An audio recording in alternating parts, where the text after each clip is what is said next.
भाजपा नेता और हिमाचल प्रदेश के नेता प्रतिपक्ष जयराम ठाकुर ने कहा, आज जब मैं विधानसभा के लिए निकल रहा था तो मैंने अपने घर के ऊपर एक ड्रोन देखा। यह सरकार निजता का हनन कर रही है। फोन पहले से ही टैप किए जा रहे हैं और अब निगरानी के लिए ड्रोन का भी इस्तेमाल किया जा रहा है। सीएम को इस पर जवाब देना चाहिए था, लेकिन वह इस पर चुप रहे। आज भारतीय जनता पार्टी विधायक दल ने प्रश्नकाल के दौरान एक प्रश्न के उत्तर में मुख्यमंत्री और रेवेन्यू मिनिस्टर की ओर से जिम्मेदारी के साथ जवाब न देने की वजह से हमने वॉकआउट किया है। और मैं इस बात को मैं कहना चाहूंगा, प्रश्न ये था कि सराज विधानसभा क्षेत्र के अंतर्गत थुनाग में एक हॉर्टिकल्चर कॉलेज हमने शुरू किया था और उसकी फॉरेस्ट क्लियरेंस करने के बाद 205 बीघा जमीन उस कॉलेज के नाम पर की गई है। फॉरेस्ट की क्लियरेंस सारी होने के बाद वहां पर भूमि पूजन किया गया और भूमि पूजन के पश्चात 10 करोड़ रुपए का बजट का प्रावधान करने के बाद 1.25 वर्ष का कार्यकाल हुआ, लेकिन टेंडर नहीं होने दिया। अंततः टेंडर जब हुआ, जो पीडब्ल्यू डिपार्टमेंट को हमने डिपॉजिट दिया था, हमने कहा इसका टेंडर तो करिए। जब टेंडर किया तो हॉर्टिकल्चर मिनिस्टर ने कहा कि इस टेंडर को रोक दीजिए। जब हमने इस बात को पूछा तो कारण ये गोल मोल करके मंशा इसके पीछे ये है, या तो इस कॉलेज को बंद करना है या इस कॉलेज को यहां से शिफ्ट करना है। ये दो वजह है जिसको स्पष्ट नहीं कर रहे हैं। और आज जिस प्रकार से जवाब जब मांगा गया तो ये सराज विधानसभा क्षेत्र के कमांड ऑफिस बिल्डिंग का जिक्र करते रहे, सराज विधानसभा क्षेत्र के रेस्ट हाउसेज का जिक्र करते रहे और जवाब में कहने लगे कि इस कॉलेज के बनाने के लिए 300 करोड़ रुपए लगेगा, आप 300 करोड़ रुपए दीजिए और उसके बाद हम इस कॉलेज का काम शुरू करेंगे। ये मैं समझता हूं कि कोई भी जिम्मेवार जवाब सरकार का नहीं है। अगर बजट प्रावधान हमने किया है 10 करोड़ का, पहले हमने कहा कि उसका ही टेंडर लगाओ एडमिनिस्ट्रेटिव ब्लॉक का। और अगर पैसे का इंतजाम करना है, ये वर्तमान सरकार की जिम्मेवारी है, जो सरकार सत्ता में है।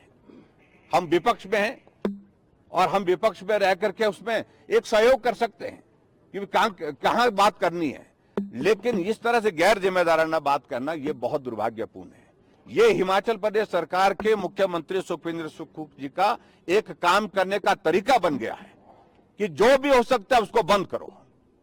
मंडी का शिवधाम बंद कर दिया, मंडी का मेडिकल यूनिवर्सिटी का काम उसको बंद कर दिया, मंडी के सरदार पटेल यूनिवर्सिटी को बंद कर दिया, कांगड़ा में धर्मशाला में सेंट्रल यूनिवर्सिटी के लिए 30 करोड़ रुपए जमा करना था, जो कंपनसेटरी एफॉरेस्टेशन का, वो पैसा जानबूझ करके बंद नहीं किया ताकि उसका काम शुरू ना हो सके, वो भी काम बंद पड़ा।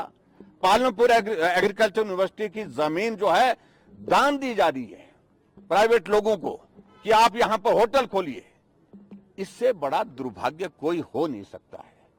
आखिरकार हिमाचल प्रदेश सरकार की जो काम करने की जो नीति है, जो तौर तरीका है, इस पर हमने जब प्रश्न खड़ा किया, आप हमको बताइए। जब मुख्यमंत्री से मैंने पूछा कि आप स्पष्ट करिए कि इस कॉलेज का काम शुरू होगा कि नहीं होगा, वो भी इसी बात को कहने लगे, पैसा लेकर के आइए तब जाकर के हम इसका काम शुरू करेंगे। मैं समझता हूं ये बहुत गैर जिम्मेदाराना जवाब है उनका।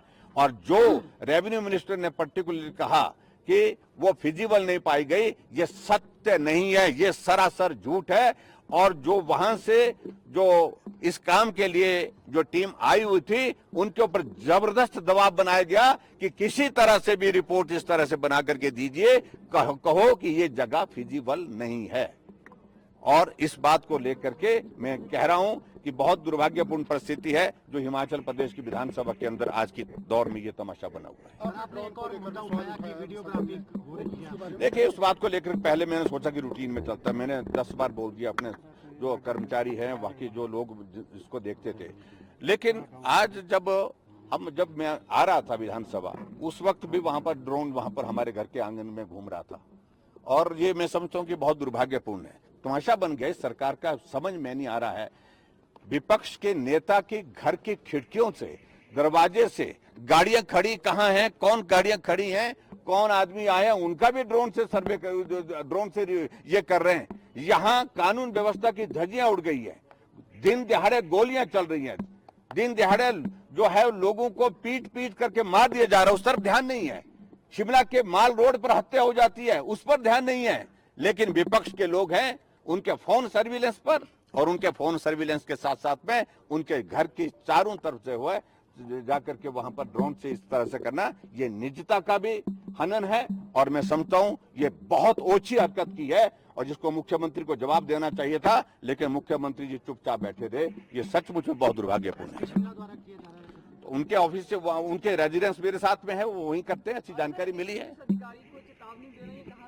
उचित है बिल्कुल। अगर ऐसी हरकतें करेंगे, अगर वो सरकार के इशारे पर इस तरह की हरकतें करते रहेंगे कि विपक्ष के विधायकों को बुला बुला करके 8-8 घंटे तक बिठा करके रखेंगे उनकी पूछताछ के लिए, और जब विधायक वहां से चले जाते हैं, आधे रास्ते पहुंचते हैं, उनको कहते हैं कि दोबारा आना पड़ेगा आपको, आधे रास्ते से फिर बुलाते हैं उनको, और आधे रास्ते से बुला करके फिर 4 घंटे के लिए बिठाते हैं उनको। कि क्या तमाशा बना के रखा हुआ है हिमाचल प्रदेश में कांग्रेस की सरकार। सूचना है कि कर्मचारियों की सैलरी डिले हो सकती है इस मंथ, इसको लेकर देखिए, ये सारी बात को लेकर के तो तमाशा आपने कल देख लिया है। मैं सिर्फ इतना ही कहना चाह रहा हूं कि पूरे दुनिया में तमाशा निकला इस सरकार का, जनाजा निकला जिसको मैं कह सकता हूं एक तरह से, कि 2 महीने की सैलरी डेफर की है, डिले की है, छोड़ी नहीं है, डिले की है। यानी कि 3 महीने के बाद सैलरी जो है 1 महीने की नहीं, 2 महीने की नहीं, 3 महीने की एक साथ मिलेगी। ये क्या तमाशा है? और पूरे देश भर में मजाक बन रहा है, पूरे प्रदेश भर में मजाक बन रहा है। तो इसलिए ये तौर तरीका जो है, जो सुक्खू जी बनना चाह रहे हैं बेचारे बन करके कि हमारे हालात अच्छे नहीं है, हमारी परिस्थिति अच्छी नहीं है, तो ये बेचारे बन करके नहीं हो सकता है। और इस तरह के गिमिक्स करके मैं समझता हूं कि ये प्रदेश नहीं चलाया जा सकता। Thank you.